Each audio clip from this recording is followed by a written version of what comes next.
Hello and welcome to everyone. Welcome to conceptual wise Vikas. तो जिन लोगों को इक्विवेलेंस क्लास सीखना है केवल वही लोग इस वीडियो को प्लीज़ देखो, है ना। चलो स्टार्ट करते हैं। आज के वीडियो में हम लोग सीखेंगे इक्विवेलेंस क्लास क्या होता है। चलो इसको लिखते हैं, इक्विवेलेंस क्लास। देखो पहला बात, इक्विवेलेंस क्लास जो होता है एक सबसेट होता है, ठीक है। क्या होता है? सबसेट होता है। अच्छा, ये इक्विवेलेंस क्लास कब हम लोग डिफ़ाइन करते हैं? तो कभी भी जब किसी इक्विवेलेंस रिलेशन के केस में हम लोग इक्विवेलेंस क्लास डिफ़ाइन करते हैं। इक्विवेलेंस रिलेशन के केस में, इक्विवेलेंस रिलेशन, है ना।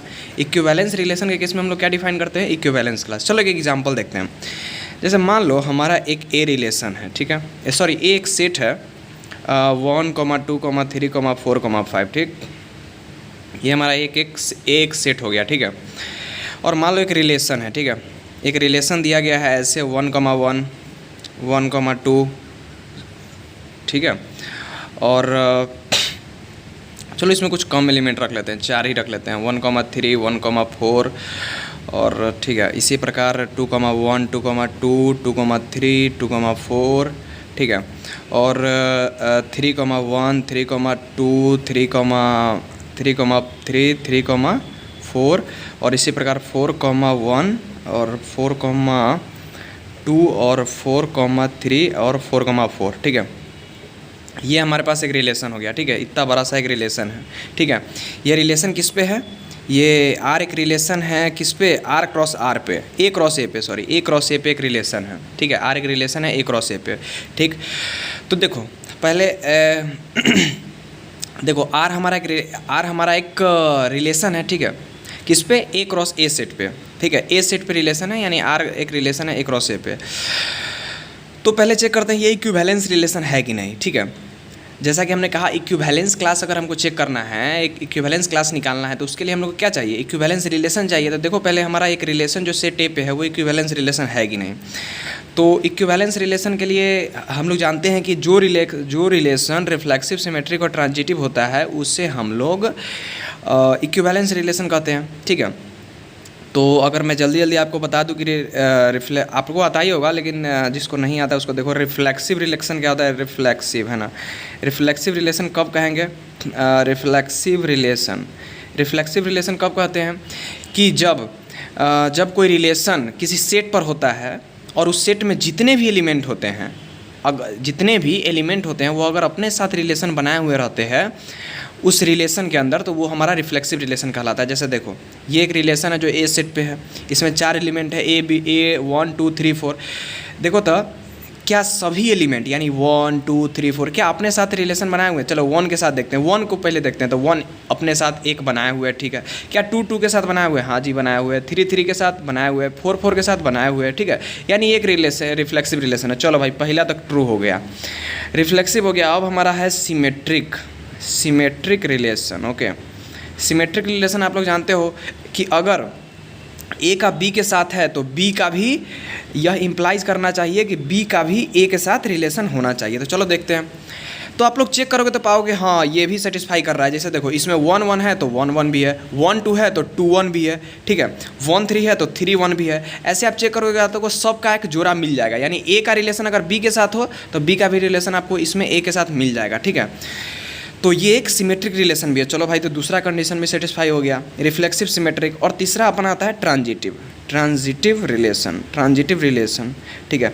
ये आप लोग जानते हो क्या होता है? ट्रांजिटिव रिलेशन क्या होता है कि अगर ए का रिलेशन बी के साथ हो, ठीक है, ए का रिलेशन बी के साथ हो, और यदि बी का रिलेशन ए के साथ बी के साथ हो, ठीक है, ए का रिलेशन बी के साथ, बी का रिलेशन अगर सी के साथ हो, अगर हो तो हमारा ए का रिलेशन सी के साथ होना चाहिए। अगर ई वाला ना हो तो हमारा इतना ही अगर हो, केवल ए भी हो, तो ये हमारा ट्रांजिटिव रिलेशन होगा। लेकिन अगर ए का रिलेशन बी के साथ हो गया, बी का रिलेशन सी के साथ हो गया, तब तो इसको आना ही आना पड़ेगा, ठीक है। नहीं तो अगर कल को अगर कहीं ए बी दिया रहे या बी का रिलेशन किसी के साथ ना हो, तो क्या यह एक ट्रांजिटिव रिलेशन है? तो हाँ है, ठीक है। लेकिन अगर बी का रिलेशन यहाँ पे सी के साथ हो गया तब ए सी आना ही चाहिए, ठीक है। तो उसी प्रकार आप यहाँ चेक करोगे, जैसे देखो एक का रिलेशन एक के साथ है, फिर एक का रिलेशन यहाँ पे दो के साथ है, तो एक का रिलेशन दो के साथ होना ही चाहिए, ठीक है। तो देखो तो कहीं पे एक का रिलेशन दो के साथ है, तो हाँ यही तो है ही है। चलो अब कुछ और एग्जाम्पल देखते हैं। थ्री का रिलेशन टू के साथ, ठीक है, थ्री का रिलेशन टू के साथ, टू का रिलेशन थ्री के साथ, तो थ्री का रिलेशन थ्री के साथ होना चाहिए, देखो यहाँ पे है, ठीक है। तो ये रिलेशन ट्रांजिटिव भी है, यानी हमारा अब ये क्या है, इक्विवेलेंस रिलेशन है, ठीक है। तो इक्विवेलेंस रिलेशन हो गया ना, तो इसके कुछ इक्विवेलेंस क्लास होते हैं, है ना, इक्विवेलेंस क्लास होते हैं। तो पहले ही हमको बताएं कि इक्विवेलेंस क्लास क्या होता है, सबसेट होता है। किसका सबसेट होता है, तो जिस सेट पर रिलेशन होता है उसका सबसेट होता है, ठीक है, जिस सेट का रिलेशन होता है उसका सबसेट होता है, ठीक है। चलो अब इक्विवेलेंस क्लास को लिखते कैसे हैं, ऐसे, इक्विवेलेंस क्लास, ठीक है, ये हमारा इक्विवेलेंस क्लास है। अब मान लो हमको इक्विवेलेंस क्लास इस सेट में का कोई भी निकालना है, जैसे इक्विवेलेंस क्लास 1 निकालना है, इक्विवेलेंस क्लास 2 निकालना है, इक्विवेलेंस क्लास 3 निकालना है, इक्विवेलेंस क्लास 4 निकालना है, कोई भी निकालना है। मान लो हमको इक्विवेलेंस क्लास 1 निकालना है, तो इक्विवेलेंस क्लास 1 हम लोग कैसे लिखते हैं, इक्विवेलेंस क्लास 1 फाइंड आउट करने के लिए आपको इक्विवेलेंस रिलेशन में जाना होगा और इक्विवेलेंस रिलेशन में देखना होगा कि जो जो एलिमेंट एक से रिलेटेड है, जो जो एलिमेंट एक से रिलेटेड है वो सारा इस सेट के अंदर वो एलिमेंट आ जाएगा। जैसे देखो एक के साथ यहाँ पे एक है, एक के साथ यहाँ पे दो है, एक के साथ यहाँ पे तीन है, एक के साथ यहाँ पे चार है, तो हमारे अंदर कौन सेट आ गया, 1 2 3 4। देखो ये 1 2 3 4 आ गया, ठीक है, 1 2 3 4, सॉरी यहाँ पे दिख नहीं रहा है, चलो 1 2 3 4। तो इक्विवेलेंस क्लास 1 का वैल्यू क्या हो गया, ये सबसेट हो गया। आया बात समझ में। उसी प्रकार देखो, अच्छा ये तो उसी प्रकार आपको 2 का कहेगा, 5 का कहेगा, 6 का कहेगा, चाहे जो का कहेगा वो निकल देगा। आप लोग सोचोगे यहाँ पे इक्विवेलेंस क्लास 5 क्या होगा, तो कुछ नहीं होगा भाई, इक्विवेलेंस क्लास 5 डिफाइन नहीं होता है। इक्विवेलेंस क्लास कोई एलिमेंट डिफाइन होता है, ठीक है, इक्विवेलेंस क्लास 1 2 3 4 ये डिफाइन होता है, ठीक है। चलो तो आपको, हमको लगता है आपको आ गया होगा इक्विवेलेंस क्लास क्या होता है, कैसे निकालते हैं। कुछ प्रॉपर्टी होता है इसका, जैसे देखो ये इक्विवेलेंस क्लास 1 बराबर इतना हो गया ना, इक्विवेलेंस क्लास 1 बराबर इतना हो गया ना, तो अब आप इसको इक्विवेलेंस क्लास 2 भी लिख सकते हो। क्या बोले कि इक्विवेलेंस, देखो ये 1 क्या है, बेसिकली इस सेट, इस सबसेट में का कोई एक एलिमेंट है, ठीक है।